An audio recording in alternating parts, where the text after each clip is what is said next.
جب اس سوچ یہ ہو کہ مجھے واقعا ظہور ایمان کی تیاری کرنی ہے تو ابھی سے نہیں، شادی سے پہلے وہ خاتون انتخاب کرو۔ امام علی کی زندگی میں خیبر و خندق تو سنا، لیکن حضرت عباس کی یہ واقعہ کتنی بار آپ نے سنا جب عقیل کو بھیجا کہ عقیل ایسی خاتون کا قبیلے کو دیکھنا، اس کی غیرت کو دیکھنا، ان کے خواتین کی نجابت کو دیکھنا، جب ایسے قبیلے میں ایسی بیٹی پیدا ہوگی پھر اسی عورت اور اس خاتون کے پیٹ سے جناب عباس پیدا ہوتے ہیں۔ لیکن ہم کن چیزوں کو دیکھتے ہیں جب رشتے لینے جاتے ہیں؟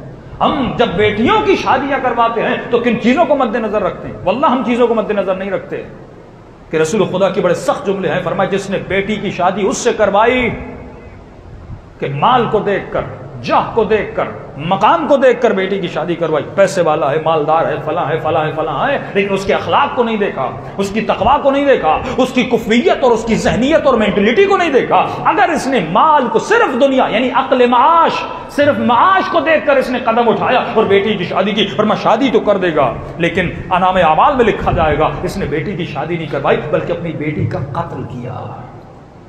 قتل روح، قتل کردار۔ ہم جانتے ہیں ایسے لوگوں کو، نیک خواتین لیکن مال کی وجہ سے باپ نے شادی کروائی، بھائی نے شادی کروائی، وہ خواتین اجزار و قطار ہوتی، مولانا میرے بیٹوں کی تربیت خراب ہو گئی، یہ بیٹے حسینی نہیں بن سکتے جب اس گھر میں پیدا ہوتے ہیں۔ تو ہمارے وجود میں ذہنیت کیا ہے؟